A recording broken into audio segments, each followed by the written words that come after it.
So ఇవాళ next topic చూద్దాము. Parts of sentence. So నేను పార్ట్స్ ఆఫ్ అనగానే చాలా వరకు అందరికీ స్పీచే గుర్తొస్తుంది. కానీ పార్ట్స్ ఆఫ్ స్పీచ్ క్లియర్గా అర్థమవ్వాలంటే, ఈజీగా అర్థమవ్వాలంటే మనం పార్ట్స్ ఆఫ్ సెంటెన్స్ క్లారిటీగా నేర్చుకోవాలి.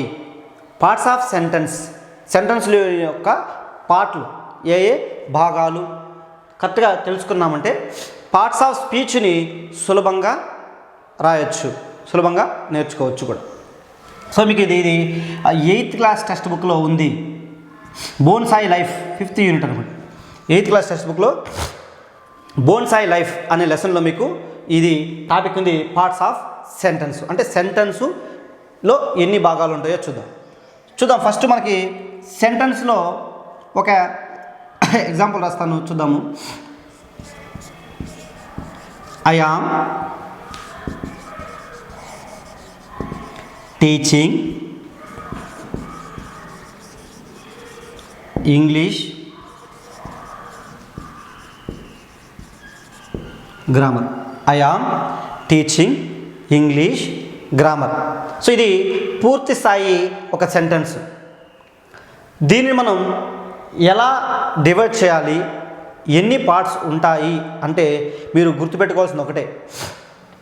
ఏ గ్రామర్ బిట్ అయినా, ఏ సెంటెన్స్ అయినా, ఏ టాపిక్ అయినా ఒక సెంటెన్స్ ఇచ్చారు అంటే ఆ సెంటెన్స్లోని ఆన్సర్ను మీరు ఈజీగా ఐడెంటిఫై చేయాలి అంటే మొదట మీరు ఆ సెంటెన్స్లో ఎవరైతే వెర్బును గుర్తించగలరో, మెయిన్ చూడండి, సెంటెన్స్లో మనం మెయిన్ గుర్తించాల్సిందేది వెర్బు. సెంటెన్స్లోని వెర్బును గుర్తించగలిగితే, సో ఇందులో ఫస్ట్ ప్రిఫరెన్స్ హెల్పింగ్ వెర్బ్కి, తర్వాత మెయిన్ వెర్బ్కి. సో ఏ వాక్యం ఇచ్చినా, టాపిక్ ఏది అయినా ఫస్ట్ నువ్వు ఆన్సర్ చేయడానికి నీకు ఉపయోగించేది నీ గైడు, నీ ఫ్రెండు ఎవరంటే వెర్బ్. ఓకేనా? ఆ వెర్బ్ను నువ్వు ఐడెంటిఫై చేసినప్పుడు నీకు ఆన్సర్ ఈజీగా వస్తుంది. చూద్దాం. ఇప్పుడు ఈ సెంటెన్స్లో I am teaching English grammar, ఈ సెంటెన్స్లో మనకి ప్రధానంగా అబ్జర్వ్ చేయమని ఏం చెప్పాను? వెర్బ్ చెప్పాను. సో అందులో కూడా మీరు ఫస్ట్ ఏది ఐడెంటిఫై చేయాలంటే హెల్పింగ్ వెర్బ్. హెల్పింగ్ వెర్బ్ లేని పక్షంలో నువ్వు మెయిన్ వెర్బ్ని ఐడెంటిఫై చేయాలి. చూడండి, ఫస్ట్ చెప్పాను కదా, హెల్పింగ్ వెర్బ్, తర్వాత మెయిన్ వెర్బ్ని ఐడెంటిఫై చేయాలి. చూద్దాం. ఈ సెంటెన్స్లో యామ్ అనేది హెల్పింగ్ వెర్బ్, టీచింగ్ అనేది మెయిన్ వెర్బ్. యామ్ అనేది హెల్పింగ్ వెర్బ్, టీచింగ్ అనేది మనకి ఈ సెంటెన్స్లో మెయిన్ వెర్బ్గా మనము గుర్తించవచ్చు. సో చూడండి, మళ్ళీ చెప్తున్నాను, చాలా ఇంపార్టెంట్. ఇచ్చిన సెంటెన్స్లో లేదా ఇచ్చిన వాక్యములో మీరు మొట్టమొదటిగా హెల్పింగ్ వెర్బ్ను గుర్తించాలి. ఒకవేళ హెల్పింగ్ వెర్బ్ లేకపోతే మెయిన్ వెర్బ్ను గుర్తించాలి. అలా గుర్తించి చూడండి, హెల్పింగ్ వెర్బ్కు ప్రిసిడెంట్గా ముందు మనం ఏం చేయాలంటే ఒక గీత గీసి, హెల్పింగ్ వెర్బ్కు ముందు ఒక గీత గీసి ఈ సెంటెన్స్ను ప్రధానంగా 2 భాగాలుగా విభజించవచ్చు. ఇది మొదటి భాగం, ఫస్ట్ పార్ట్. ఇది రెండవ భాగం, సెకండ్ పార్ట్. మళ్ళీ ఒకసారి చెప్తా చూడండి. ఇచ్చిన సెంటెన్స్లో ఫస్ట్ మనం వెర్బ్ను ఐడెంటిఫై చేయాలి. అది కూడా ఫస్ట్ ప్రిఫరెన్స్ హెల్పింగ్ వెర్బ్కి ఇవ్వాలి. హెల్పింగ్ వెర్బ్ లేని పక్షాన మెయిన్ వెర్బ్కి మనం ప్రిఫరెన్స్ ఇవ్వాలి. సో ఇప్పుడు లక్కీగా మనకి ఈ సెంటెన్స్లో హెల్పింగ్ వెర్బ్ ఉంది. ఈ హెల్పింగ్ వెర్బ్కు ముందుగా అంటే సబ్జెక్ట్కి హెల్పింగ్ వెర్బ్కు ముందు ఒక గీత గీసి మనం ఏం చేస్తామంటే సెంటెన్స్ను 2 భాగాలుగా విడగొట్టేస్తాం. సో ఇంతకుముందు సెంటెన్స్ను ఎలా ఫార్మ్ అవుతుందో, ఎలా డెవలప్ అవుతుందో చూసాం. ఇప్పుడు ఏం చేస్తున్నాం? ఆ సెంటెన్స్ను డివైడ్ చేస్తున్నాం. ఎలా డివైడ్ చేస్తున్నాం? 2 భాగాలుగా, 2 మెయిన్ పార్ట్స్గా డివైడ్ చేస్తాం. మొదటి పార్టు, సెకండ్ పార్టు. మొదటి పార్ట్ని సబ్జెక్ట్ పార్ట్ అని, సెకండ్ పార్ట్ని ప్రెడికేట్ పార్ట్ అని పిలవడం జరుగుతుంది. వెరీ వెరీ ఇంపార్టెంట్ అమ్మ. సో ఇది 8th క్లాస్ టెక్స్ట్లో 5th యూనిట్లో ఉంది, బోన్సాయ్ లైఫ్ అనే పార్ట్లో, అది కూడా చూద్దాం. సో చూడండి, I am teaching English grammar అనే ఎగ్జాంపుల్లో ఏం చూడమన్నాను? హెల్పింగ్ వర్బ్ చూడమన్నాను. హెల్పింగ్ వర్బ్కి ముందు గీత గీస్తే సెంటెన్స్ని ప్రధానంగా 2 భాగాలుగా విభజించవచ్చు. మొదటి భాగాన్ని సబ్జెక్ట్ పార్ట్ అని, సెకండ్ భాగాన్ని ప్రెడికేట్ పార్ట్ అని అంటాము. ఓకే, ఒకవేళ హెల్పింగ్ వర్బ్ లేకపోతే ఎలా మనం డివైడ్ చేయాలో చూద్దాం. అది కూడా టెక్స్ట్ బుక్ బిట్ చెప్తాను. అక్కయ్య గ్రూ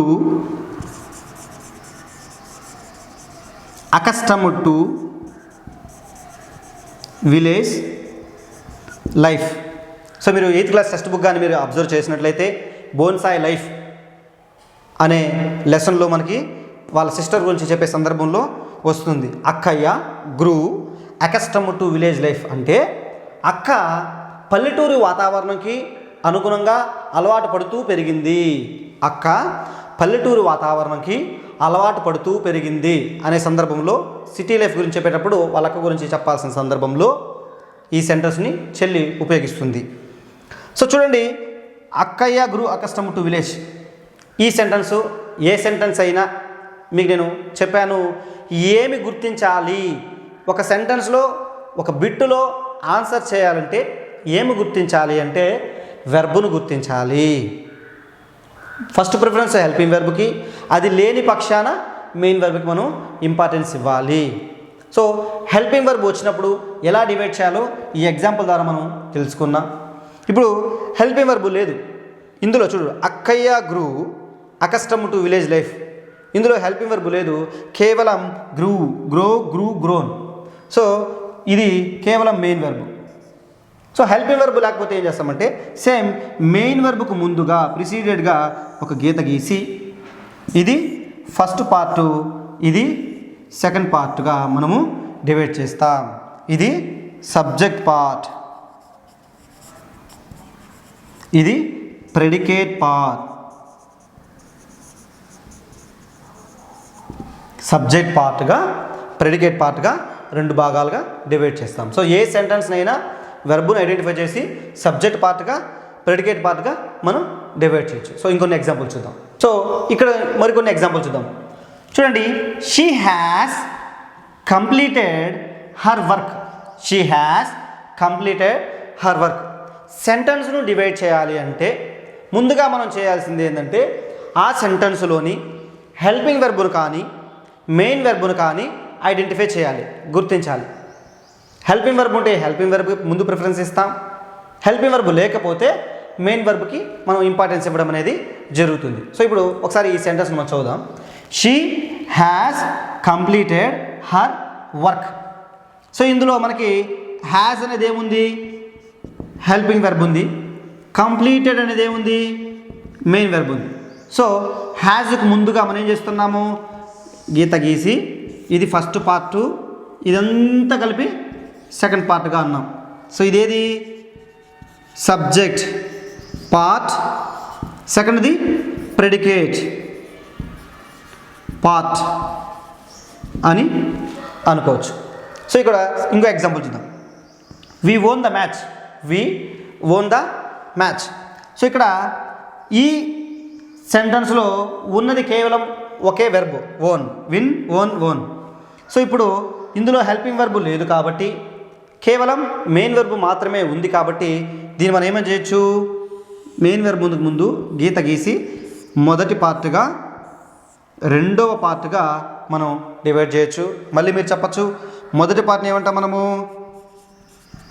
సబ్జెక్ట్ పార్ట్ అని, రెండవ పార్ట్ని ప్రెడికేట్ పార్ట్ అని మనము విభజించడం జరిగింది.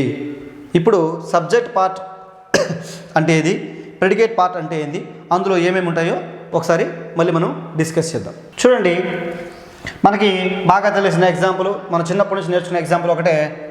రామ కిల్డ్ రావణ. రామ కిల్డ్ రావణ, రాముడు రావణుణ్ణి చంపాడు. సో చూడండి, మీకు చెప్పాను ఇది వెర్బు. దీనికి ముందు మనం ఒక గీత గీసి సపరేట్ చేస్తాం. ఇది సబ్జెక్టు, ఇది మొత్తము ప్రెడికేటెడ్. అవును కదండి, సబ్జెక్టు ప్రెడికేటెడ్. ఇప్పుడు సబ్జెక్ట్ అంటే ఏదో చూద్దాం. మనం గ్రామర్లో మీకు టెన్స్ చెప్తారు, యాక్టివ్ వాయిస్ చెప్తారు, స్పీచ్ చెప్తారు, అప్పుడు సబ్జెక్టు వెర్బు ఆబ్జెక్టు రాసుకోండి అంటారు. ఇంతటికి సబ్జెక్ట్ అంటే ఏంది? What is the subject? Subject అంటే చూడండి, doer of the action. Doer of the action, ఒక పనిని చేసే వ్యక్తిని, ఒక పనిని ఏదైనా ఒక పనిని చేసే వ్యక్తిని మనం ఏమంటామంటే సబ్జెక్ట్ అంటాము. లేదా ఒక సెంటెన్స్ మొత్తం ఏదైతే లీడ్ చేస్తుందో దానిని మనం సబ్జెక్ట్ అంటాము. ఆ సెంటెన్స్ మొత్తము ఎవరి గురించి అయితే మాట్లాడుతుందో లేదా ఎవరి గురించి అయితే చెబుతుందో దానిని మనం సబ్జెక్ట్ అంటాము. సబ్జెక్ట్ ఎప్పుడు డూయర్ ఆఫ్ ది యాక్షన్, కానీ డూయర్ ఆఫ్ ది యాక్షన్ అయ్యి ఉంటే ఇది. లేదా మనం ఇదే ఎగ్జాంపుల్ని సబ్జెక్ట్ మార్చి రాద్దాం. ఎలా రాస్తాం? ప్యాసివ్ వాయిస్లో Ravana was killed by Rama. ఇది మీకు బెస్ట్ ఎగ్జాంపుల్.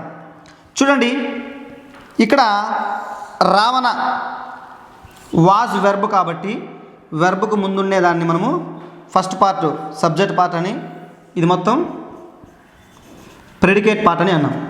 సో ఈ రెండు ఎగ్జాంపుల్ని మీరు క్లియర్గా అబ్జర్వ్ చేయండి.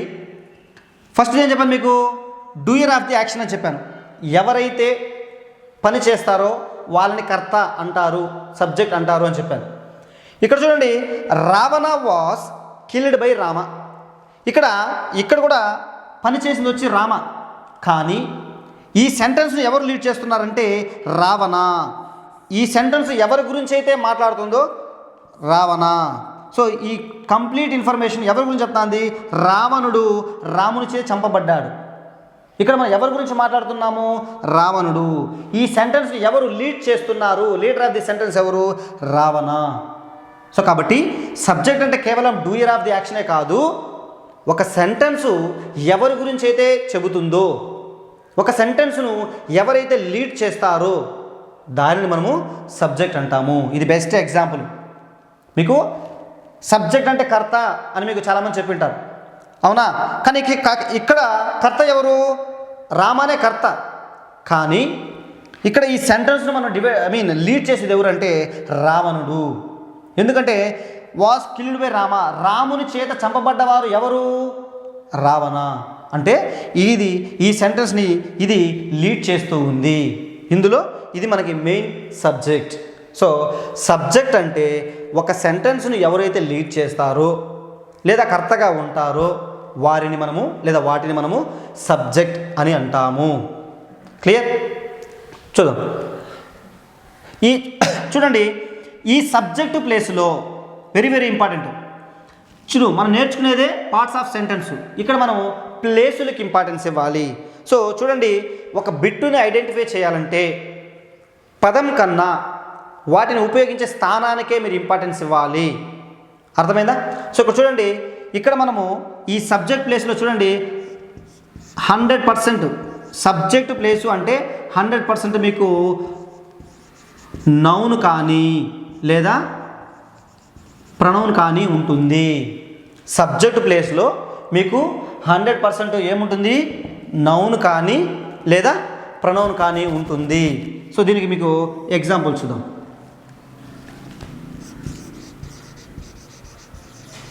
Ramesh is my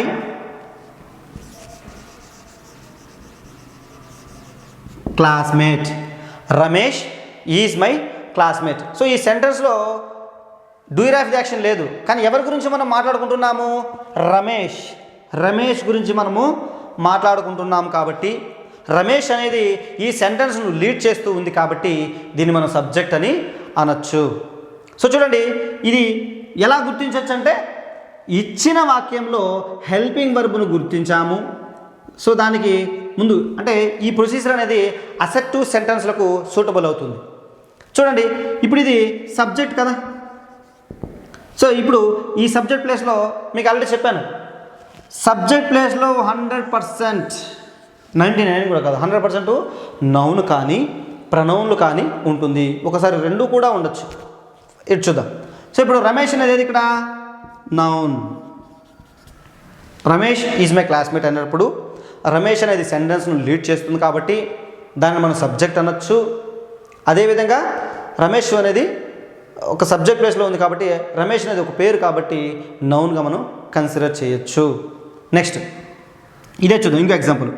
second example, he is very clever. So ఇప్పుడు చూడండి, ఈ సెంటెన్స్లో హీ ఈజ్ వెరీ క్లవర్. ఇక్కడ కూడా మనం ఏం చూడాలి, ఫస్ట్ హెల్పింగ్ వర్బ్ను చూడాలి. దానికి ముందు మనం గీత గీసి సబ్జెక్ట్ పార్టు ప్రెడికేట్ పార్టు అని మనం అలవాటు అయిపోవాలి. మీకు ప్రతి సెంటెన్స్ని ప్రతి ఎగ్జాంపుల్ని మనం డివైడ్ చేసుకునే కెపాసిటీ మీకు ఉండాలి. చూడండి, హీ ఈజ్ వెరీ క్లవర్. ఇప్పుడు హీ అనేది ఏది, సబ్జెక్ట్ పార్ట్, అవునా? సో ఇక్కడ కూడా సబ్జెక్ట్ పార్ట్లో ఏముంది మీకు, హీ అనేది ఏది, ప్రనౌన్. ఏముంది ఇక్కడ, ప్రనౌన్ ఉంది. సో చూడండి, ఇక్కడ సబ్జెక్ట్ ప్లేస్లో రమేష్ అనే నౌన్ ఉంది, ఇక్కడ సబ్జెక్ట్ ప్లేస్లో హీ అనే ప్రనౌన్ ఉంది. సో ఇప్పుడు దీన్ని బట్టి నేను చెప్పింది మీకు 100% కరెక్ట్ అయిందా? సబ్జెక్ట్ ప్లేస్లో నౌన్ కానీ ప్రనౌన్ కానీ ఉంటాయి, ఒక్కోసారి రెండు కూడా ఉంటాయి. For example,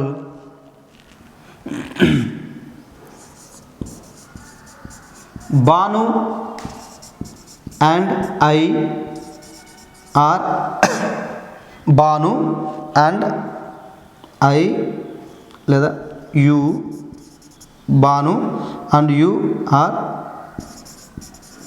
great friends. Banu and you are great friends. So ఇప్పుడు చూడండి, ఇక్కడ బాను అనేది ఏమొచ్చింది, నౌన్. యు అనేది ఎక్కడ వచ్చింది, pronoun. Banu and you are great friends.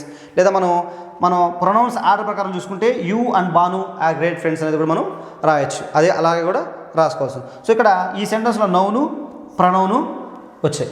So ఇవి సబ్జెక్ట్ ప్లేస్లో ఉన్నాయి. సో ఫైనల్గా సింపుల్గా చెప్పాలంటే సబ్జెక్ట్ ప్లేస్లో ఖచ్చితంగా నౌను లేదా ప్రనౌన్ ఉంటుంది. వేరే ఏమున్నా కూడా ఖచ్చితంగా మనం నౌను లేదా ప్రనౌన్ అని అనుకోవాలి.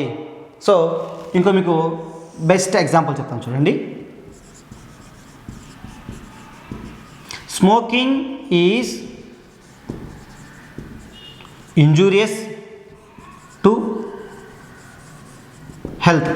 Smoking is injurious to health. So ఇక్కడ కూడా మనం హెల్పింగ్ వెర్బ్, ఇది హెల్పింగ్ వెర్బ్. హెల్పింగ్ వెర్బ్కు ముందు ఉంది కాబట్టి దీన్ని మనం ఏమనొచ్చు, సబ్జెక్ట్ పార్ట్. సో చాలా వరకు స్మోకింగ్ ఇంగ్ ఫామ్లో ఉంది కాబట్టి వెర్బ్ అని అనుకుంటారా లేదా? సో ఈ స్మోకింగ్ అనేది మనం కన్ఫ్యూజ్ అవ్వాల్సిన పని లేదు. మీకు సింపుల్ టెక్నిక్ చెప్పాను. అది ఏ పార్ట్లో ఉంది, సబ్జెక్ట్ పార్ట్లో ఉంది. సబ్జెక్ట్ పార్ట్లో ఉంది కాబట్టి మనం ఖచ్చితంగా డ్యామ్ షూర్గా చెప్పచ్చు అది అయితే నౌన్ కానీ లేదా ప్రనౌన్ కానీ అవ్వాలి. సో ఇంగ్ ఫామ్లో ఉండే నౌన్ కాబట్టి దీన్ని మనం జెరండ్ అంటాము లేదా వెర్బల్ నౌన్ అంటాము. ఇది మీకు జెరండ్స్ చెప్పేటప్పుడు క్లియర్గా అర్థమవుతుంది. ఇక్కడ మనం ఈ టాపిక్ చెప్పుకుంటున్నాం కాబట్టి ఇక్కడ మీకు చెప్పాను. సో ఫైనల్గా సబ్జెక్ట్ ప్లేస్ మీరు ఐడెంటిఫై చేయాలంటే వెర్బ్ను గుర్తించాలి. వెర్బ్ను గుర్తించి రెండు పార్ట్లుగా డివైడ్ చేసినప్పుడు మీరు సబ్జెక్ట్ పార్ట్ని ఐడెంటిఫై చేసినప్పుడు ఖచ్చితంగా ఏముంటుంది, ఆ సబ్జెక్ట్ పార్ట్లో నౌన్ కానీ ప్రనౌన్ కానీ ఖచ్చితంగా ఉంటాయి. సో చూడండి, మనము సబ్జెక్ట్ పార్ట్ క్లియర్గా నేర్చుకున్నాం. ఇప్పుడు మనము చూడండి సబ్జెక్ట్ పార్ట్, నెక్స్ట్ సెకండ్ ఏది, ప్రిడికేట్ పార్ట్. ఫస్ట్ది ఏది, సబ్జెక్ట్ పార్ట్, సెకండ్ది ప్రెడికేట్ పార్ట్ కదా. సో చూడండి, వెరీ వెరీ ఇంపార్టెంట్. ఈ ప్రెడికేట్ పార్ట్ని కూడా మళ్ళీ డివైడ్ చేయడం జరిగింది. ఈ ప్రెడికేట్ పార్ట్ని కూడా మళ్ళీ 4 భాగాలుగా డివైడ్ చేయడం జరిగింది. వెరీ వెరీ ఇంపార్టెంట్ చూడండి. ఎందుకంటే ఒక పదాన్ని బట్టి నువ్వు ఆన్సర్ చేయడం కన్నా దానిని ఉపయోగించే స్థానాన్ని బట్టి, ప్లేస్ని బట్టి సులభంగా నువ్వు ఆన్సర్ చేయగలవు. అర్థమైందా? ఎందుకంటే చూడండి, స్విమ్మింగ్ని మనం నౌన్గాను వాడచ్చు, అడ్జెక్టివ్గా వాడచ్చు, వెర్బ్గా కూడా వాడచ్చు. సో పదానికి ఇంపార్టెన్స్ ఇచ్చినారంటే కన్ఫ్యూజ్ అవుతారు. ప్లేస్కి ఇవ్వండి. పదానికన్నా ప్లేస్కి ఇంపార్టెన్స్ ఇచ్చినప్పుడు బిట్ మీరు ఈజీగా ఐడెంటిఫై చేయగలరు. సో ఇది మనకు ఓకే, పక్కాగా తెలుసు. ఇక్కడ ఏముంటుంది? 100% నౌన్ కానీ ప్రనౌన్ కానీ ఉంటుంది. ఇప్పుడు ఇక్కడికి వద్దాం. ఈ పార్ట్ ఓకే, వెరీ క్లియర్. ఇక్కడ చూద్దాం. ప్రెడికేట్ పార్ట్ అంటే ఎక్సెప్ట్ సబ్జెక్ట్, సబ్జెక్టు కాకుండా మిగిలిన మొత్తం భాగాన్ని, ఈ సబ్జెక్టు కాకుండా మిగిలిన మొత్తం భాగాన్ని, సబ్జెక్టు కాకుండా మిగిలిన మొత్తం భాగాన్ని ప్రెడికేట్ పార్ట్ అంటారు. లేదా దీన్ని ఇంకో విధంగా కూడా చెప్పచ్చు. ఎలా చెప్పచ్చు అంటే, సబ్జెక్ట్ గురించి మనం ఏదైతే చెప్తామో, సబ్జెక్ట్ గురించి మనం ఏదైతే ఇన్ఫర్మేషన్ ఇస్తామో దానిని ప్రెడికేట్ పార్ట్ అని అంటారు. సబ్జెక్ట్ గురించి ఏదైతే చెప్తామో లేదా ఏదైతే వివరిస్తామో దాన్ని ప్రెడికేట్ పార్ట్ అనొచ్చు. ఇంకొక డెఫినేషన్ ఏం చెప్పాము? సబ్జెక్టు కాకుండా రిమైనింగ్ పార్ట్ మొత్తాన్ని ప్రెడికేట్ పార్ట్ అని అంటాము. Whatever we speak about subject is called predicate, or except to subject remaining part is called predicate part. Okay, చూద్దాం. ఈ ప్రెడికేట్ పార్ట్ మళ్ళీ 4 భాగాలుగా డివైడ్ చేస్తాడు. Very very important. చూద్దాం. అందులో మొదటిది వెర్బ్ పార్ట్, మొదటిది వెర్బ్ పార్ట్.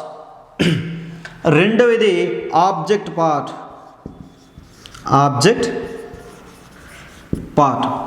మొదటిది వెర్బ్ పార్టు, రెండవది ఆబ్జెక్ట్ పార్టు, మూడవది కాంప్లిమెంట్ పార్ట్, మూడవది complement part, and finally adjunct, ADJUNCT, adjunct, adjective కాదు, adjunct part, adjunct part. So మొదటి పార్టు వెర్బ్ పార్టు, సెకండ్ది ఆబ్జెక్ట్ పార్టు, థర్డ్ది కాంప్లిమెంట్ పార్టు, ఫైనల్గా ఫోర్త్ది అడ్జంక్ట్ పార్ట్. ఒకసారి చెప్పేదా? సో సబ్జెక్ట్ కాకుండా మిగిలిన మొత్తం భాగాన్ని ప్రెడికేట్ పార్ట్ అని అంటారు. దానిని ప్రధానంగా 4 రకాలుగా విభజించాం. మొదటిది వెర్బ్ పార్టు, సెకండ్ది ఆబ్జెక్ట్ పార్టు, మూడోది కాంప్లిమెంట్ పార్టు, ఫైనల్గా అడ్జంక్ట్ పార్ట్. చూడండి, verb part. So subject part అంటే మనకు తెలుసు. సబ్జెక్ట్ పార్ట్ అంటే నౌను లేదా ప్రనౌన్లు కలిగి ఉంటుంది, లేదా ఒక్కోసారి రెండూ కలిగి ఉంటుంది. సబ్జెక్ట్ పార్ట్లో సెంటెన్స్ లీడ్ చేసే కర్త అనేది, లేదా లీడర్ ఆఫ్ ది సెంటెన్స్ కానీ, లేదా డూయర్ ఆఫ్ ది యాక్షన్ కానీ అనేది మనకి సబ్జెక్ట్లో ఉంటుంది. ఇప్పుడు వెర్బ్ పార్ట్లో ఏముంటుందో చూద్దాం. వెర్బ్ అంటే మనం మామూలుగా క్రియ అని అనుకుంటాం. వెర్బ్ అంటే కేవలం క్రియ మాత్రమే కాదు, అంతకు మించి. అంటే చూడండి, వెర్బ్ అంటే బీయింగ్, డూయింగ్ అండ్ హ్యావింగ్.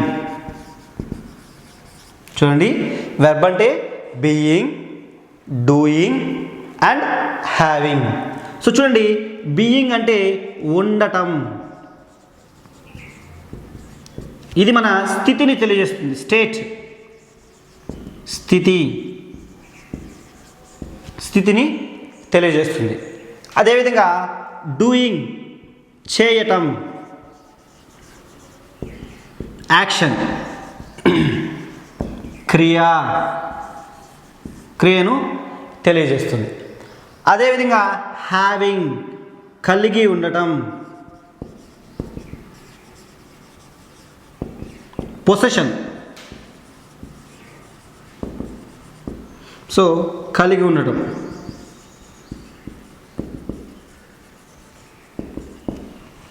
చూడండి, వెర్బ్ పార్ట్లో వెర్బ్ పార్ట్ అంటే అసలు వెర్బ్ అంటే బీయింగ్, డూయింగ్, హ్యావింగ్. ఇంకొకసారి బీయింగ్, డూయింగ్, హ్యావింగ్. బీయింగ్ అంటే ఉండటము, అంటే స్టేట్, మన యొక్క స్థితిని తెలియజేస్తుంది. డూయింగ్ అంటే చేయటము, అంటే యాక్షన్, ఏదైనా ఒక క్రియను, పనిని తెలియజేస్తుంది. నెక్స్ట్ హ్యావింగ్ అంటే కలిగి ఉండటం, ఓనర్షిప్ను తెలియజేస్తుంది. I have a pen, I have a bike, I have a house, ఇలా ఓనర్షిప్ను తెలియజేస్తుంది. చూడండి, ఈ వెర్బ్ ప్లేస్లో కూడా 100% హెల్పింగ్ వెర్బ్ కానీ మెయిన్ వెర్బ్ కానీ ఉంటుంది. ఒకసారి రెండు కూడా ఉంటుంది. Very important. సో ఏ విధంగా సబ్జెక్ట్ ప్లేస్లో అయితే 100% నౌను లేదా ప్రొనౌన్ ఉంటుందో, అదేవిధంగా ఇక్కడ వెర్బ్ ప్లేస్లో కూడా వెర్బ్ పార్ట్లో కూడా 100% హెల్పింగ్ వెర్బ్ కానీ లేదా మెయిన్ వెర్బ్ కానీ ఉంటుంది. ఇవి ఎందుకు చెప్తున్నానంటే పదాలు మనల్ని కన్ఫ్యూజ్ చేస్తాయి, కానీ వాటిని ఉపయోగించే స్థానాలు మనకి ఆన్సర్ని అవే అందిస్తాయి. అర్థమైందా? సో ఇది వెర్బు ప్లేస్ అని నువ్వు ఐడెంటిఫై చేయగలిగితే అందులో వెర్బే ఉంటుంది. ఇది సబ్జెక్ట్ ప్లేస్, సబ్జెక్ట్ పార్ట్ అని నువ్వు ఐడెంటిఫై చేయగలిగితే అందులో 100% రెండు ఆప్షన్లు నౌన్ లేదా ప్రొనౌన్ మాత్రమే ఉంటాయి. ఇలా ఈజీగా మనం ఆన్సర్లను పొందొచ్చును. ఓకే, ఇక్కడ చూడండి, వీటికి ఎగ్జాంపుల్స్ చూద్దాం. సో ఎలా ఉంటుందో చూద్దాం. ఇప్పుడు బీయింగ్ ఒక ఎగ్జాంపుల్ చూద్దాం. I am a teacher, I am a teacher. So ఇక్కడ చూడండి, యామ్ అనే వెర్బ్ ఉంది. ఇక్కడ యామ్ అనే వెర్బ్ ఉంది. నెక్స్ట్ ఇందులో యామ్ అనే వెర్బులో మీకు ఎటువంటి క్రియ లేదు, ఎటువంటి కలిగి ఉండటానికి లేదు. జస్ట్ ఇక్కడ నీ యొక్క స్థితిని తెలియజేస్తుంది, అంటే నా యొక్క స్థితిని తెలియజేస్తుంది. ఐ యామ్ ఏ టీచర్ అంటే నేను ఒక ఉపాధ్యాయుడిగా ఉన్నాను. నా స్టేట్ అంటే నా యొక్క స్థితిని తెలియజేస్తుంది. అంటే వెర్బ్ అనేది కేవలం యాక్షన్కి సంబంధించిందే కాదు, దానికి తోడుగా బీయింగు హ్యావింగు అంటే స్థితిని పొసెషన్ని కూడా తెలియజేస్తుంది. దీనికి ఎగ్జాంపుల్ చూద్దాం. I am teaching grammar, I am teaching grammar. ఇక్కడ చూడండి, yam helping verb, teaching main verb. So ఖచ్చితంగా మనం ఏ సెంటెన్స్లో అయినా వెర్బును ఐడెంటిఫై చేయాలి. ఇప్పుడు మీకు ఒక డౌట్ రావచ్చు, సార్ ఇక్కడ యామ్ ఎందుకు మెయిన్ వెర్బ్ అయింది అంటే ఒకే వెర్బు ఇది మెయిన్ వెర్బ్ అయింది, ఇక్కడ ఎందుకు హెల్పింగ్ వెర్బ్ అయిందంటే మీరు ఒక పాయింట్ నోట్ చేసుకోవచ్చు. ఏమనేసి, ఒక సెంటెన్స్లో సింగిల్ వెర్బు ఉంటే, ఒక సెంటెన్స్లో సింగిల్ వెర్బు ఉంటే అదే మెయిన్ వెర్బు, సింగిల్ వెర్బు ఉంటే అదే మెయిన్ వెర్బ్ అవుతుంది. ఏదైనా ఒక సెంటెన్స్లో సింగిల్ ఒక వెర్బే ఉంటే అదే మెయిన్ వెర్బ్ అవుతుంది. ఒకవేళ మల్టిపుల్ వెర్బ్స్ అంటే ఒకటి కన్నా ఎక్కువ వెర్బులు ఉన్నప్పుడు, సో ఇక్కడ చూడండి, యామ్ అనేది ఒక వెర్బు, టీచింగ్ అనేది ఒక వెర్బు, అంటే ఒకటి కన్నా ఎక్కువ వెర్బులు ఉన్నప్పుడు ఏదైతే చివరిగా ఉంటుందో దానినే మనం మెయిన్ వెర్బ్ కింద తీసుకుంటాము. ఏదైతే చివరిగా ఉంటుందో దానినే మనము మెయిన్ వెర్బ్గా తీసుకుంటాము. సో ఇక్కడ రెండు వరుస వెర్బులు ఉన్నాయి. మొదటి దాన్ని ఎలా కన్సిడర్ చేయాలి? హెల్పింగ్ వెర్బ్గా, చివరి దాన్ని మెయిన్ వెర్బ్గా కన్సిడర్ చేస్తాము. ఇంకోసారి చెప్తాను చూడండి, ఒక వాక్యంలో ఒకే వెర్బు ఉంటే దానినే మనము మెయిన్ వెర్బ్గా కన్సిడర్ చేస్తాము. ఒకవేళ ఒక వాక్యంలో రెండు లేదా అంతకన్నా ఎక్కువ వెర్బులు ఉన్నప్పుడు ఏదైతే చివరిగా ఉంటుందో దానిని మనం మెయిన్ వెర్బ్గా కన్సిడర్ చేస్తాం, మిగిలిన వాటిని హెల్పింగ్ వెర్బులుగా కన్సిడర్ చేస్తాము. మీకు ఇప్పుడు చూడండి, యామ్ అనేది ఇక్కడ యాము, ఇక్కడ యాము, ఇక్కడ మెయిన్ వెర్బ్గా ఉంది, ఇక్కడ హెల్పింగ్ వెర్బ్గా ఉంది. నీకు అందుకే చెప్పాను నేను, గ్రామర్లో పదానికి ఇంపార్టెన్స్ ఇవ్వద్దండి, దాన్ని ఉపయోగించే స్థానానికి ఇంపార్టెన్స్ ఇవ్వండి. స్థానానికి ఇంపార్టెన్సే, బిట్టు నీదే, ఆన్సర్ నీదే. ఇక్కడ ఒకటిగా ఉపయోగించాము, ఇక్కడ మెయిన్ వెర్బ్ అనే వెర్బ్ స్థానానికి ముందుగా ఉపయోగించాం కాబట్టి ఇక్కడ హెల్పింగ్ వెర్బ్గా అయింది, ఇక్కడ మెయిన్ వెర్బ్గా అయింది. పదాలు ఒకటే కానీ వాడే స్థానాన్ని బట్టి వాటి రూపాలు మారిపోతాయి. క్లియర్? ఇక్కడ చూడండి, దీనికి ఎగ్జాంపుల్ చూద్దాం. హ్యావింగ్ ఒక ఎగ్జాంపుల్ చూద్దాం. I have a dictionary. I have a dictionary. చూడండి, ఈ సెంటెన్స్లో కూడా, ఈ వాక్యంలో కూడా మనం గుర్తించాల్సింది వెర్బునే. ఏ సెంటెన్స్లో అయినా నువ్వు వెర్బుని ఐడెంటిఫై చేయాలి, అది ఖచ్చితంగా చేయాలి. అలా చేస్తేనే నీకు ఆన్సర్ సులభంగా వస్తుంది. చూడండి, ఐ హ్యావ్ ఏ డిక్షనరీలో ఎక్కడైనా నీ స్థితిని తెలియజేస్తుందా? లేదు. నీ యొక్క పనిని తెలియజేస్తుందా? లేదు. నువ్వు ఒక డిక్షనరీని కలిగి ఉన్నావు. నీ యొక్క పొజిషన్, నీ యొక్క ఓనర్షిప్ని తెలియజేస్తుంది. ఇక్కడ మీకు ఓనర్షిప్ని తెలియజేస్తుంది. ఇది ఇక్కడ వెర్బ్ అవుతుంది, మెయిన్ వెర్బ్. సో వెర్బ్ అంటే కేవలం క్రియ మాత్రమే కాదు. వెర్బ్ అంటే బీయింగు, డూయింగు, హ్యావింగు. స్థితిని తెలియజేస్తుంది, క్రియను తెలియజేస్తుంది, నువ్వు ఏదైనా కలిగి ఉన్నావా లేదా అనేది కూడా తెలియజేస్తుంది. దీన్ని మనం వెర్బ్ అంటాము. వెర్బ్ ప్లేస్లో మెయిన్గా, ప్రధానంగా, ఖచ్చితంగా ఉండేది ఏదంటే హెల్పింగ్ వెర్బ్ కానీ మెయిన్ వెర్బ్ కానీ, ఒకసారి రెండూ కూడా ఉంటాయి. ఈ విధంగా సబ్జెక్ట్ పార్ట్ అయింది, ప్రిడికేట్ పార్ట్లోని వెర్బ్ పార్ట్ అయింది. నెక్స్ట్ పార్ట్ వచ్చి object part. Next part object part.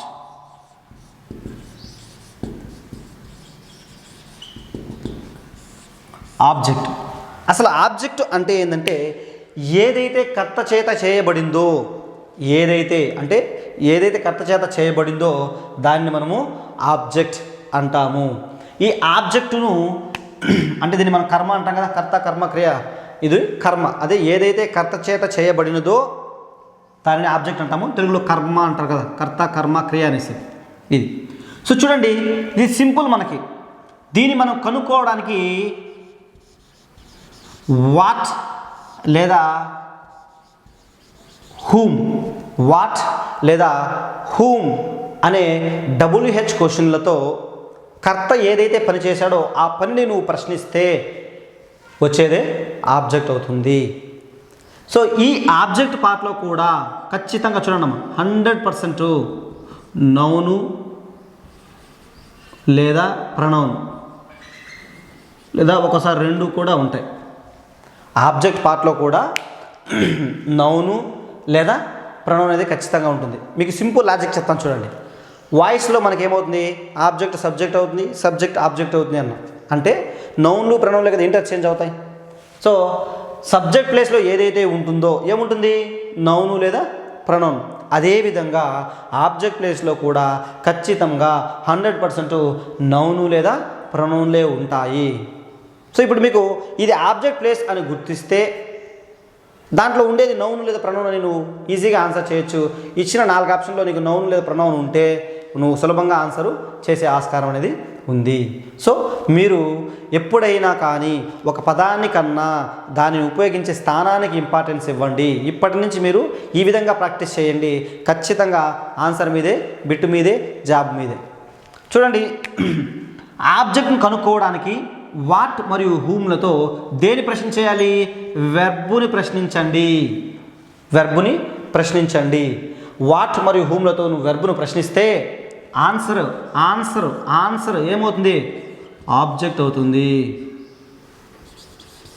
ఆన్సరే object అవుతుంది. మీకు సింపుల్గా లాజిక్గా నేను ఒక ప్రశ్న వేస్తాను, దాన్ని మీరు చూడండి.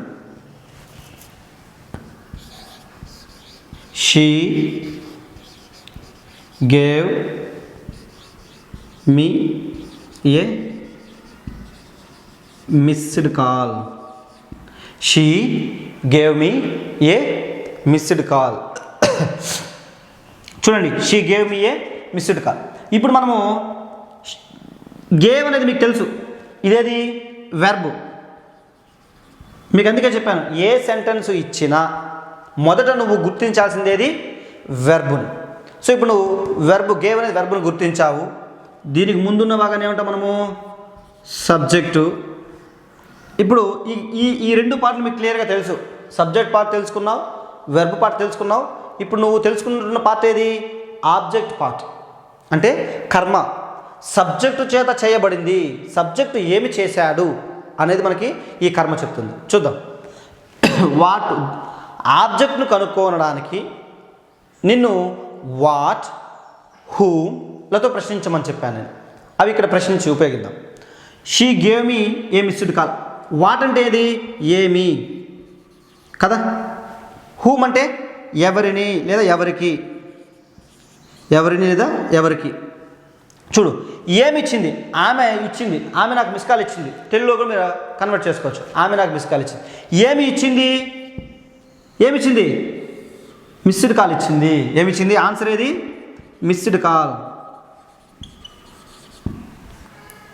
ఎవరికి ఇచ్చింది? ఎవరికి ఇచ్చింది? మీ, నాకు ఇచ్చింది. అర్థమైందా? So she gave me A missed call అన్నప్పుడు నువ్వు వాట్ మరియు హూమ్ అంటే, వాట్ అంటే ఏది? ఏమి. హూమ్ అంటే ఎవరికి. సో ఏమి ఇచ్చింది? నాకు మిస్డ్ కాల్ ఇచ్చింది. ఎవరికి ఇచ్చింది? నాకు ఇచ్చింది. సో ఇప్పుడు మిస్డ్ కాల్ అనేది ఆబ్జెక్టే, అదేవిధంగా మీ అనేది కూడా ఆబ్జెక్టే. మిస్డ్ కాల్ అనేది ఆబ్జెక్టే, మీ అనేది కూడా ఆబ్జెక్టే.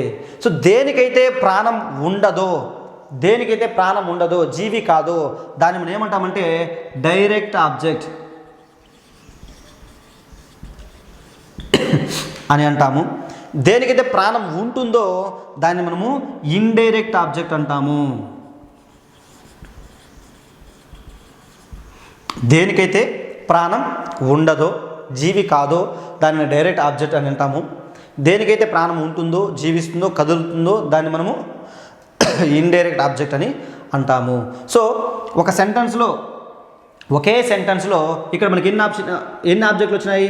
ఆబ్జెక్ట్ నెంబర్ 1, ఆబ్జెక్ట్ నెంబర్ 2, ఇలా 2 ఆబ్జెక్టులు వచ్చినప్పుడు ప్రాణం ఉన్న ఆబ్జెక్ట్ని ఇండైరెక్ట్ ఆబ్జెక్ట్ అని, ప్రాణం లేని ఆబ్జెక్ట్ను డైరెక్ట్ ఆబ్జెక్ట్ అని అంటాము.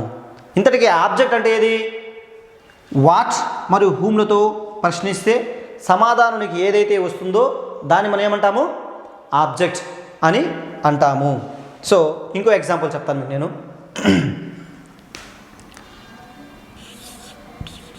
Hour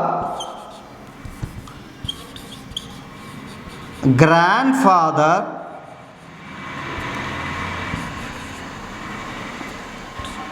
told us a story. Our grandfather told us a story. చూడండి, ఇప్పుడు ఈ సెంటెన్స్లో కూడా ఏమి గుర్తించాలంటే టోల్డ్, వెర్బ్ను గుర్తించాలి.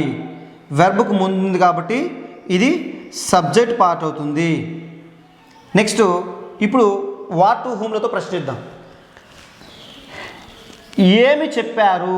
మా గ్రాండ్ ఫాదర్ ఏమి చెప్పారు? ఆన్సర్ ఏమొస్తుంది? ఏ స్టోరీ. ఎవరికి చెప్పారు? ఎవరికి చెప్పారు? ఆన్సర్ ఏమొస్తుంది? అజ్.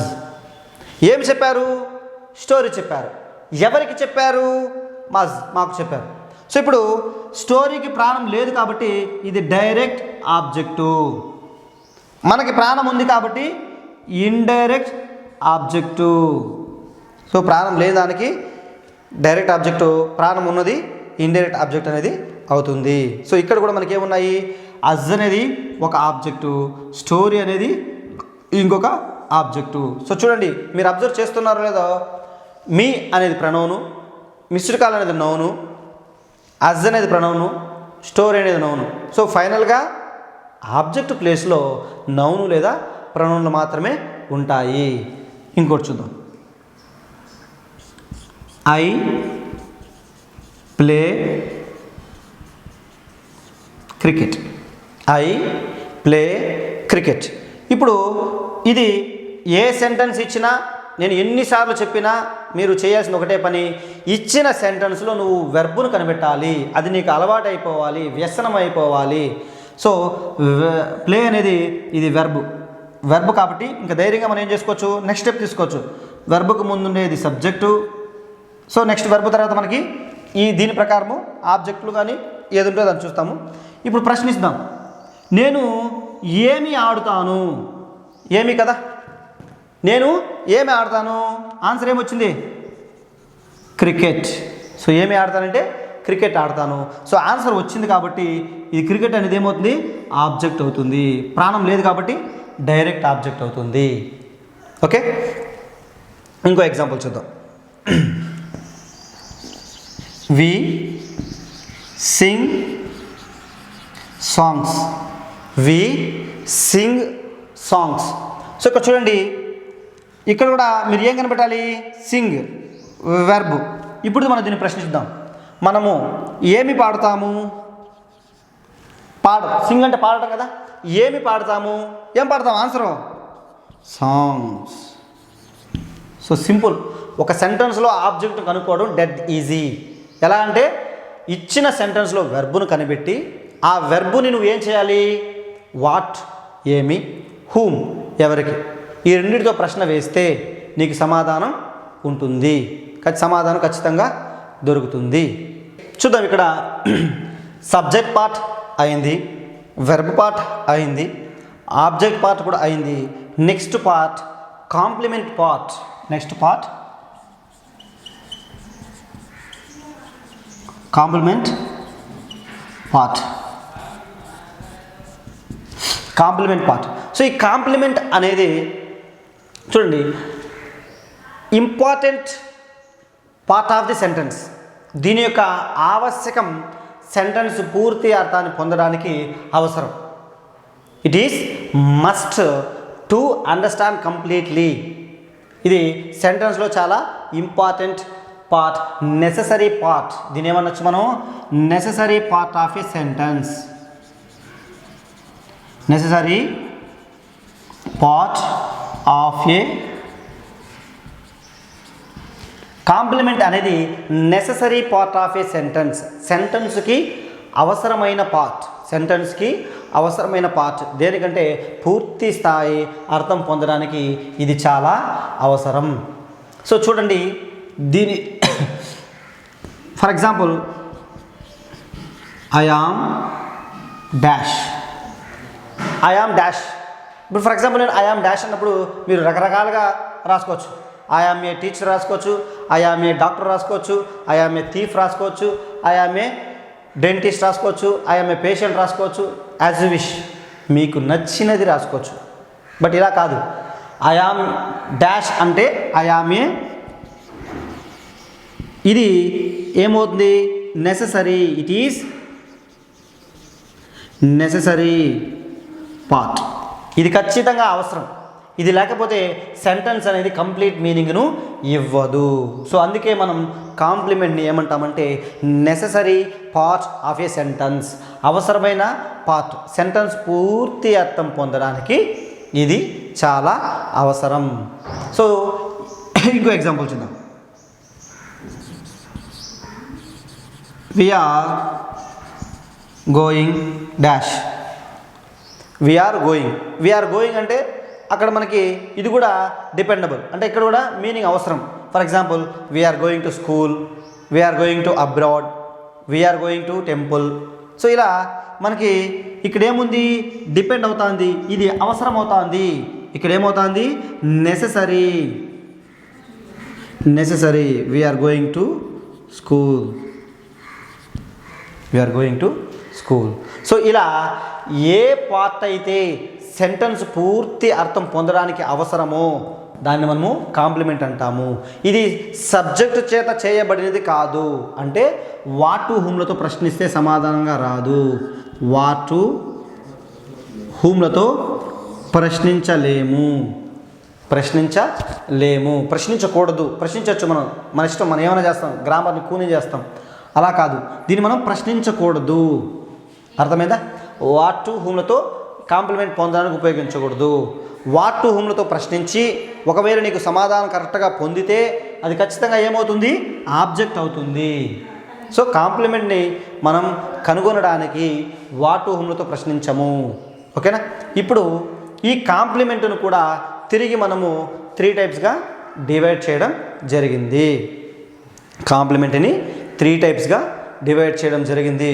అందులో మొదటిది సబ్జెక్ట్ కాంప్లిమెంట్.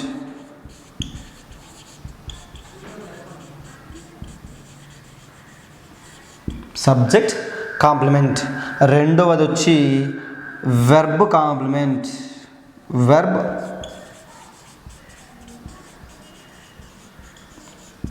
వెర్బ్ కాంప్లిమెంట్, రెండవది verb complement.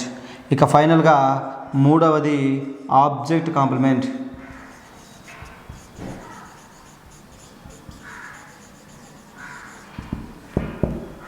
So complement part అనేది సెంటెన్స్కి అవసరమైన part.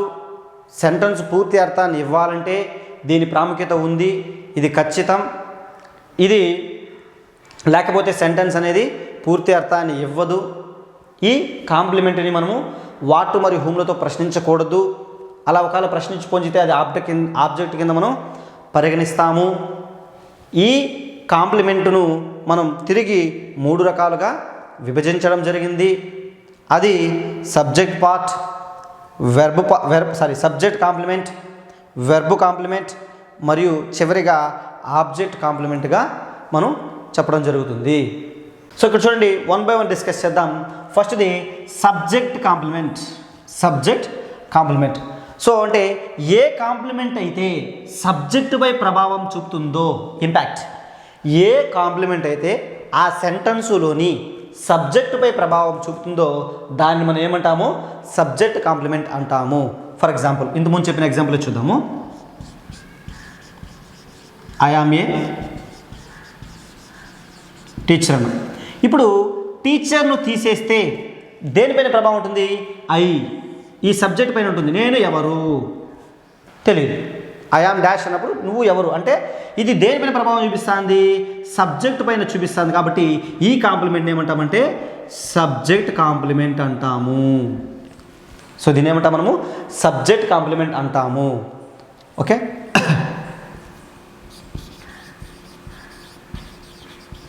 They are my students. They are my students. They are my students. So ఇక్కడ కూడా చూడండి, ఇది వెర్బ్కి ఇటువైపు అనేది తెలుసు సబ్జెక్టు. ఇప్పుడు ఇది తీసేద్దాం. దే ఆర్ డాష్ అంటే ఏంది? ఇక్కడ కూడా మనము ఏమైనా తీసుకోవచ్చు.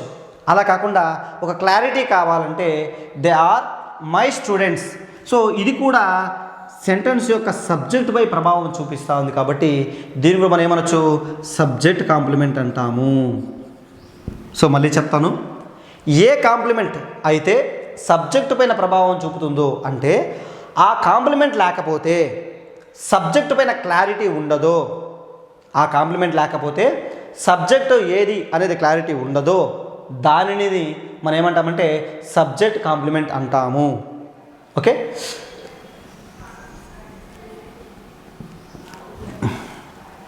Next verb complement.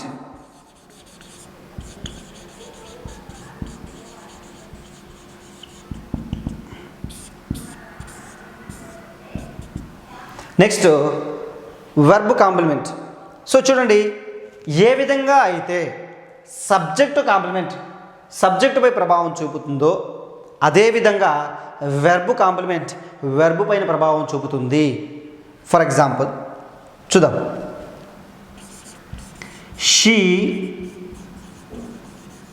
Speaks fluently.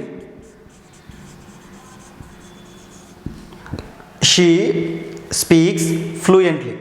ఇప్పుడు ఈ ఫ్లూయెంట్లీ అనేది తీసేసామనుకోండి, అంటే చూడండి, మీకు స్పీక్స్ అనేది వెర్బ్ అని మీరు గుర్తించగలరు. ఆ కెపాసిటీ ఇప్పుడు మీకు వచ్చింది. ప్లస్ వెర్బ్కు ముందు కాబట్టి ఇది సబ్జెక్టు అని మీరు ఐడెంటిఫై చేయగలరు. షీ స్పీక్స్ అనేసి వదిలేసారు అనుకోండి. ఫర్ ఎగ్జాంపుల్, షీ స్పీక్స్ అంటే ఇక్కడ మనం ఈ బ్లాంక్లో చాలా వరకు మనకు నచ్చిన విధంగా రకరకాలుగా రాసుకోవచ్చు, మంచైనా చేయడానికి.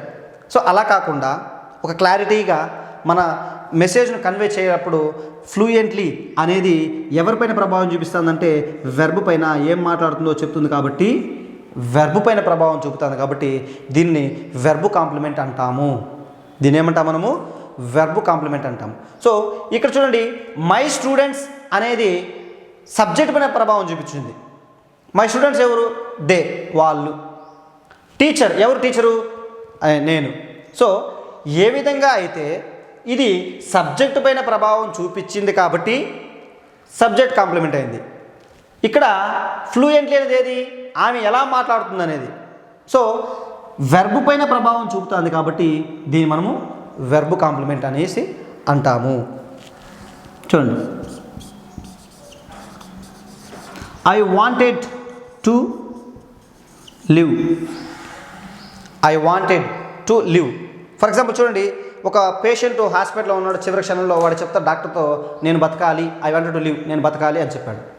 ఇప్పుడు ఐ వాంటెడ్ ఇది లేదనుకోండి, ఐ వాంటెడ్ నాకు కావాలి, ఏం కావాలి, ఫ్రూట్స్ కావాలన్నా, మెడిసిన్స్ కావాలన్నా, ఆక్సిజన్ కావాలన్నా, క్లారిటీ లేదు.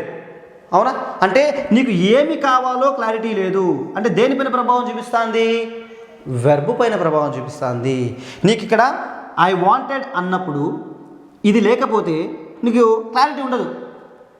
ఓకే, ఐ వాంటెడ్ ఆక్సిజనా, ఐ వాంటెడ్ ఫ్రూట్సా, ఐ వాంటెడ్ మెడిసిన్సా, ఐ వాంట్ పేషెన్సీనా, ఏమీ తెలియదు. సో కాబట్టి ఈ లివ్, నేను బతకాలి అనేది చెప్తుంది, వెర్బ్ పైన ప్రభావం చూపుతుంది. కాబట్టి దీన్ని మనం ఏమనొచ్చు, వెర్బ్ కాంప్లిమెంట్. ఏమంటాము?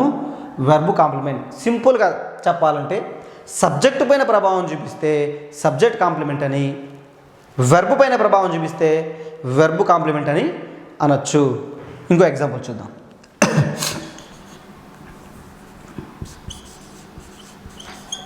They are going to school. They are going to school. ఇప్పుడు దే ఆర్ గోయింగ్ అన్నప్పుడు క్లారిటీ లేదు. వాళ్ళు స్కూల్కి వెళ్తున్నారో, సినిమాకి వెళ్తున్నారో, గ్రౌండ్కి వెళ్తున్నారో, అక్కడ ఏం లేదు, క్లారిటీ లేదు. సో వాళ్ళు ఎక్కడికి వెళ్తున్నారో క్లారిటీ రావాలంటే మనకి ఈ కాంప్లిమెంట్ అవసరము. అర్థమైంది అనుకుంటా. సో ఏదైతే వెర్బ్ పైన ప్రభావం చూపుతుందో, అంటే వెర్బ్ యొక్క క్లారిటీ ఇస్తుందో, దాని అవసరం ఉందో, దానిని వెర్బ్ కాంప్లిమెంట్ అంటాము. సో మళ్ళీ చెప్తున్నాను, మళ్ళీ చెప్తాను. వెర్బ్కి సబ్జెక్టుకి అవసరమయ్యి సబ్జెక్టు పైన ప్రభావం చూపిస్తే సబ్జెక్ట్ కాంప్లిమెంట్ అని, వెర్బ్కి అవసరమయ్యి వెర్బ్ పైన ప్రభావం చూపిస్తే వెర్బ్ కాంప్లిమెంట్ అని అంటాము. నెక్స్ట్, సబ్జెక్ట్ కాంప్లిమెంట్ అయింది, వెర్బ్ కాంప్లిమెంట్ అయింది, ఆబ్జెక్ట్ కాంప్లిమెంట్.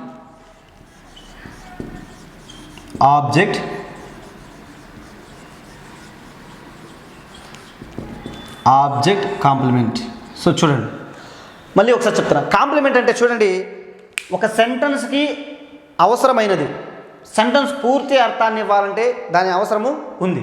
సో ఏ విధంగా అయితే ఈ మార్కరు, ఇది లేకపోతే ఈ మార్కర్కి వాల్యూ లేదు, ఇది లేకపోతే ఈ కెప్పకు వాల్యూ లేదు, అంటే ఇది ఉంటేనే కంప్లీట్గా ఒక మార్కర్ పూర్తి అర్థాన్ని ఇస్తుంది. అదేవిధంగా ఇక్కడ కాంప్లిమెంట్ అనేది సెంటెన్స్లో ఖచ్చితంగా అవసరము, దాని ఇంపార్టెన్స్ అనేది ఉంది. ఇప్పుడు ఆబ్జెక్ట్ కాంప్లిమెంట్ చూద్దాం. We made him a leader. We made him a leader. So మళ్ళీ చెప్తున్నా, ఏ సెంటెన్స్ ఇచ్చినా, నేను ఎన్నిసార్లు చెప్పినా, ఒక సెంటెన్స్లో మీరు ఫస్ట్ ఐడెంటిఫై చేయాల్సింది వెర్బు. అది మీకు వ్యసనం అవ్వాలి, వెర్బు మీకు వ్యసనం అవ్వాలి. ఈ వెర్బును కనుగొన్నావు, ఇప్పుడు ధైర్యంగా చెప్తావు, వెర్బుకు ముందుండేది ఇదేది, సబ్జెక్టు. సో ఇప్పుడు ఇది తెలియాలంటే మనం ఒక మంత్రం ఉంది, వాట్ టు మరియు లేదా హూమ్లతో ప్రశ్నిస్తాం. వి మేడ్ హిమ్, హూమ్ ఎవరిని చేశాము, ఎవరిని అన్నప్పుడు హిమ్ వచ్చింది, ఎవరిని. సో సమాధానం వచ్చింది కాబట్టి హిమ్ అనేది object. Simple logic. What to హూమ్లతో ప్రశ్నించు, వస్తే వాట్తో వస్తుంది, లేదా హూమ్తో వస్తుంది, లేదా రెండు ఆబ్జెక్టులు ఉన్నప్పుడు రెండిటితో కూడా వస్తుంది. సో ఇప్పుడు ఎవరిని మేము చేశాము, హిమ్, అతన్ని చేశాం. ఏం చేశాము, ఇది ఇంపార్టెంట్. అంటే ఇది లేకపోయిందనుకో, అతన్ని మేము చేశాం, ఏం చేశారు, హత్య చేశారా, కిడ్నాప్ చేశారా, ఏం చేశారో తెలియదు కదా. అతను మేము చేశామంటే మీనింగ్లెస్. సో దీని అవసరము అంటే ఇది లీడర్ అనేది దీనిపైన ప్రభావం చూపుతా ఉంది.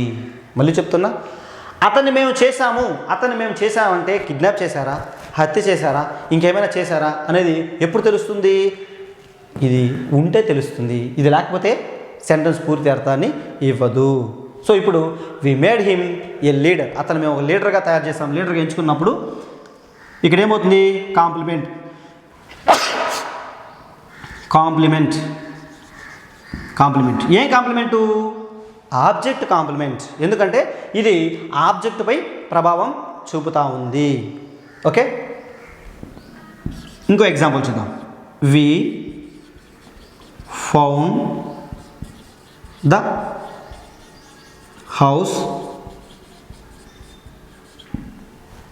Empty we found the house empty మీకు 9th క్లాస్ టెక్స్ట్ బుక్లో ద స్నేక్ అండ్ మిర్రర్ అనే లెసన్లో కూడా ఈ సెంటెన్స్ ఉపయోగిస్తారు we found the house empty ఆ లెసన్లో ఆ డాక్టర్ పాముకు భయపడి వెళ్ళిపోయినప్పుడు మళ్ళీ తిరిగి వచ్చినప్పుడు దొంగలంతా దోచేసింటారు అప్పుడు మనం ఈ సెంటెన్స్ని అతను ఉపయోగిస్తారు సరే చూద్దాం we found the house empty మళ్ళీ ఈ సెంటెన్స్లో మీకు ఏది వేస్తున్నాము ఫౌండ్ వెర్బ్ ఫౌండ్ వెర్బ్ అయినప్పుడు ఇదేమవుతుంది ఆటోమేటిక్గా సబ్జెక్టు నెక్స్ట్ ద హౌస్ ఇదేమవుతుంది object what did we found మేము ఏమిని దేన్ని కనుగొన్నాము ఏది చూసాము అంటే హౌస్ సో ఇప్పుడు ఇది లేదు అనుకోండి వి ఫౌండ్ హౌస్ మేము ఆ హౌస్ని గుర్తించాము ఎలా గుర్తించాము డెమాలిష్ పూర్తిగా కొడేసినారా లేదా రీషిఫ్ట్ చేశారా లేదా పూర్తిగా నింపేసినారా ఇలా దేనికి సమాధానం లేదు ఎప్పుడు ఇది లేనప్పుడు సో ఇప్పుడు వి found the house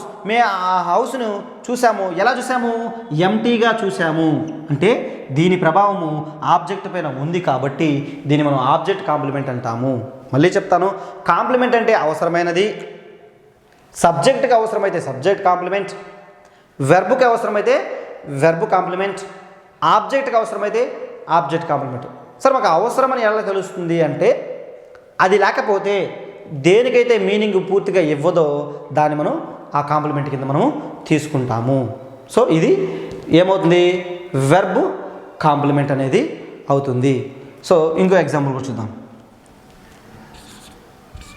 she appointed him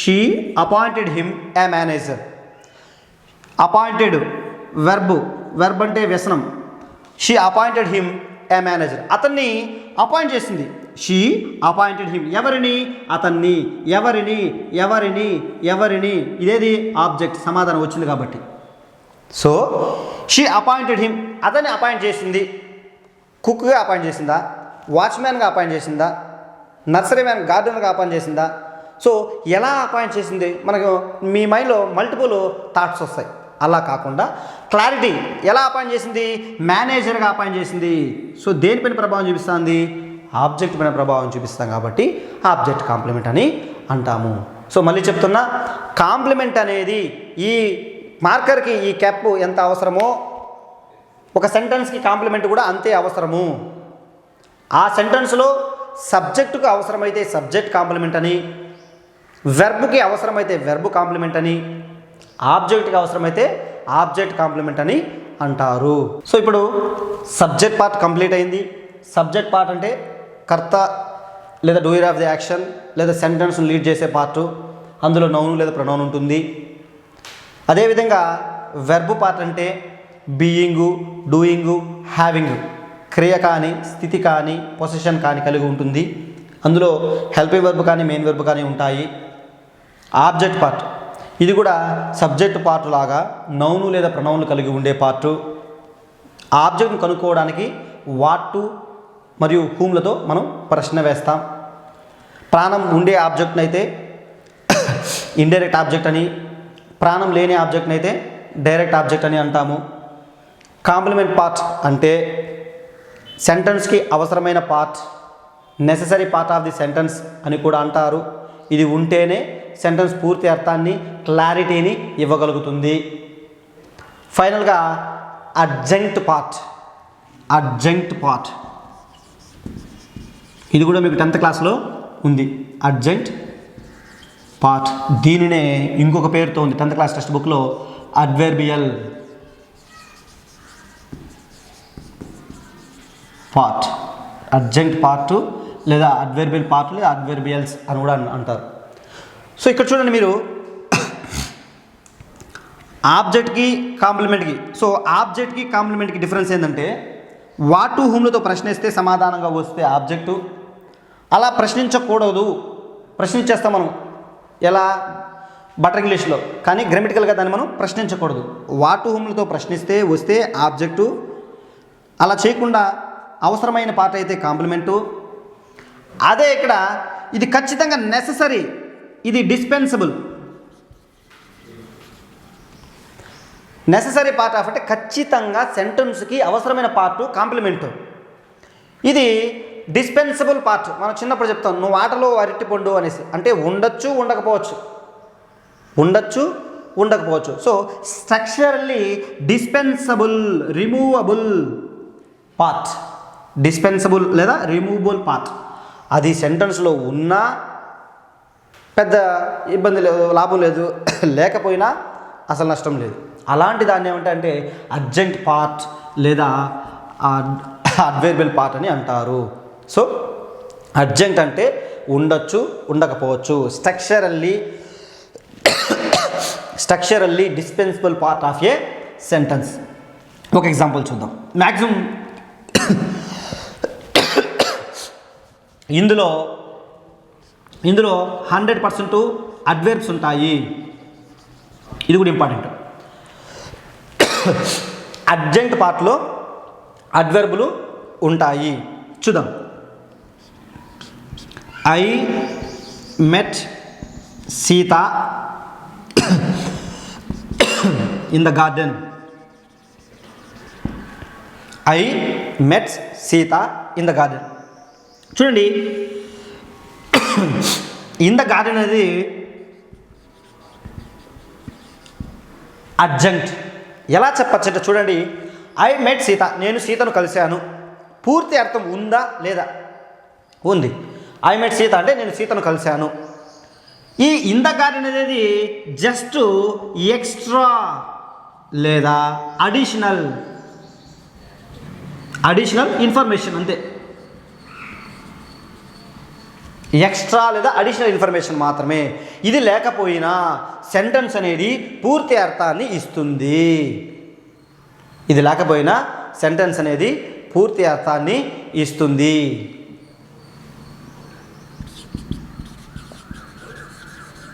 ఇంకో ఎగ్జాంపుల్ చూద్దాం. Everything is going well here. Everything is going well here. ఇక్కడ అన్నీ బాగుంది. ఇప్పుడు ఇక్కడ హియర్ అని మెన్షన్ చేయాల్సిన అవసరం లేదు. ఇప్పుడు ఫర్ ఎగ్జాంపుల్ ఒక మిలిటరీలో ఉన్న వ్యక్తికి వాళ్ళ పేరెంట్స్ లేదా వాళ్ళ వైఫ్ ఫోన్ చేసినప్పుడు ఎలా ఉంది అంటే అన్నీ బాగుంది. ఓకే, ఇక్కడ అన్నీ బాగుంది అంటే అతను ఎక్కడున్నాడో వీళ్ళకి తెలుసు కదా. స్పెసిఫిక్గా ఇది మెన్షన్ చేయాల్సిన పని లేదు. దాన్ని తీసేసినా కూడా ఎవ్రీథింగ్ ఈజ్ గోయింగ్ వెల్ అంటే ఓకే, అన్నీ బాగానే జరుగుతూ ఉంది. సో ఇది కూడా స్ట్రక్చరల్లీ డిస్పెన్సిబుల్ పార్ట్, అంటే దీన్ని అడ్జంక్ట్ అంటాం. ఇక్కడ పార్ట్స్ ఆఫ్ స్పీచ్ ప్రకారము ఇదేమవుతుందంటే అడ్వర్బ్ అవుతుంది. ఇన్ ద గార్డెన్ కూడా అడ్వర్బ్ అవుతుంది. పార్ట్స్ ఆఫ్ స్పీచ్లో అడ్వర్బ్ ఆఫ్ ప్లేస్ కింద మనము తీసుకోవచ్చు. సో మీరు అడ్జంక్ట్ని ఐడెంటిఫై చేస్తే ఖచ్చితంగా అది అడ్వర్బ్ అనేది ఉంటుంది. సో అడ్వర్బ్ అనేది స్ట్రక్చరల్లీ డిస్పెన్సబుల్ పార్ట్. స్ట్రక్చర్లో దాన్ని ఉంచవచ్చు, ఉంచకపోవచ్చు, తీసేయవచ్చు. చూడండి, చెప్పాను కదా అడ్జంక్ట్ అనేది సెంటెన్స్లో ఉండొచ్చు, ఉండకపోవచ్చు. సో ఇది చూడండి, ఇప్పుడు ఈ మార్కర్ అవసరము, ఈ క్యాప్ అవసరము. అంతేగాని వీటిపైన ఈ పేర్లు ఇవన్నీ జస్ట్ ఎక్స్ట్రా ఇన్ఫర్మేషన్ మాత్రమే. ఇవి లేకపోతే మనం ఈ మార్కర్ని మెయింటైన్ చేయలేమా? మెయింటైన్ చేయగలం. రాయలేమా? రాయగలం. బట్ ఇదనేది జస్ట్ ఏ విధంగా అయితే ఎక్స్ట్రా ఇన్ఫర్మేషనో అంటే ఉండొచ్చు, ఉండకపోవచ్చో అదేవిధంగా సెంటెన్స్లో ఈ అడ్వర్బ్ కూడా అదే విధంగా ఉంటుంది, అడ్జంక్ట్ కూడా.